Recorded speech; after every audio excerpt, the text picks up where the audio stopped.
Hey, this is Phil Scrosso from As I Dying, and you're on at popularity.com. What would you say is the biggest challenge that you're facing right now? Biggest challenge, getting over this sickness that I have, probably. But, I don't know. I guess that's it. There's not really too much, anything negative going on within the band or anything. So, just waiting for the record to come out. What are your hopes for the Powerless Rise? We're just hoping to, keep the momentum going that we've, kind of built up the past 6 years of solid touring and, putting out records every couple years. And, we're just hoping to, keep hitting the same places we've hit and also hit some new places out on the road. What would you say is worse, setting expectations that are too high or not setting any at all? And what kind of expectations did you guys set for this album? We had high expectations going into the studio. We definitely didn't want to make the same record that we've already done. So, we really pushed ourselves. And, since releasing the last record, we all matured and grew as musicians. So I think that naturally came out in the music. But, it's always good to set some sort of goal, but I think the goal is just keep doing what we're doing and stay positive about it and just make the best time out of everything. Is that what you feel has been and will continue to be your key to success, just to keep going and keep pushing? And yeah, definitely. We're things have only progressed for the band the past few years, so we definitely see that, see the hard work paying off, I guess. Mm-hmm. It definitely makes it all worth it in the end, when we, we're pulling our hair out trying to write for the record, or we're, on the road, 8 months out of the year, so. What would you say is your most vivid recording studio moment for the album? It's all pretty smooth going. We spent 2 months tracking 11 songs for the record and 1 song, the B-side. So I guess, we took our time and made sure we did it all right. What would you say you're most proud of about the album? I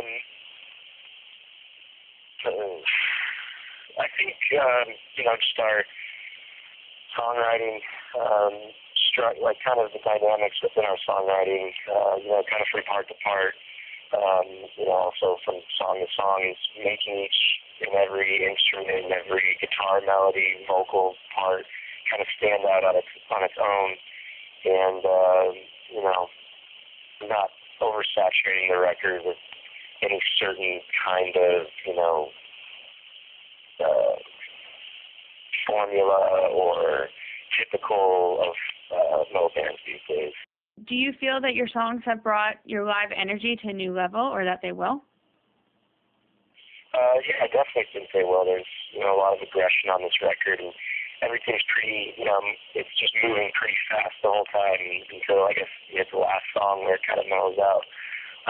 But, yeah, when we write the songs, we have that mentality of how is this going to come across live? This song needs to be faster, too mid-tempo. What can we do to know that once we play this live, it's going to come across, pretty well. How much pressure do you put on yourself? Do you find that as time has gone on that there's more or less pressure? There's always pressure. I'd say it's the same. We all try to push ourselves as much as we can, and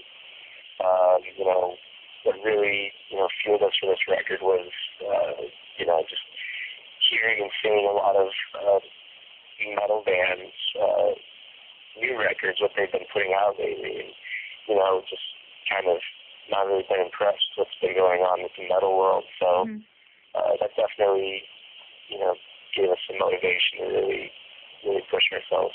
What would you say you've learned about yourself musically during the creation of this album? I guess for me, my attention to detail, maybe just down to every little guitar note, how it, what's being played and how it's being played is,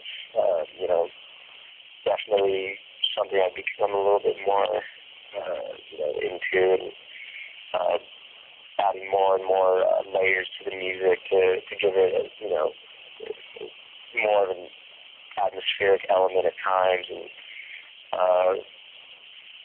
yeah, that's pretty much it. When did you know the album was done? Is it just a feeling you get, or do you actually need someone's opinion to say, I think this is done? We got to a point, and we wanted pretty much 10 songs for the record, and we ended up putting 11 on the record.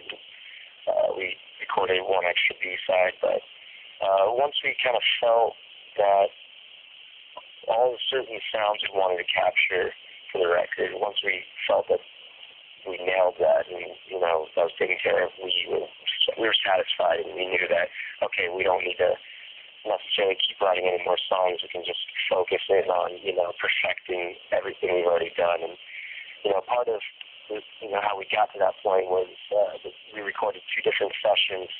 We recorded 8 songs for the first session, and then we went back into writing mode for another month to kind of feel out what the record needed, for those last 3 or 4 songs, and that's where some of my favorite songs in the record got written.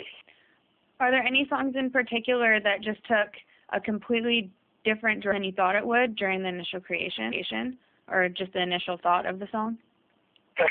Yeah, and kind of answer or to tie in with the last question, Anodyne C and The Blinding of False Light were 2 of the songs I had written for the second session, and because at that point I just felt like the record needed something, a little bit,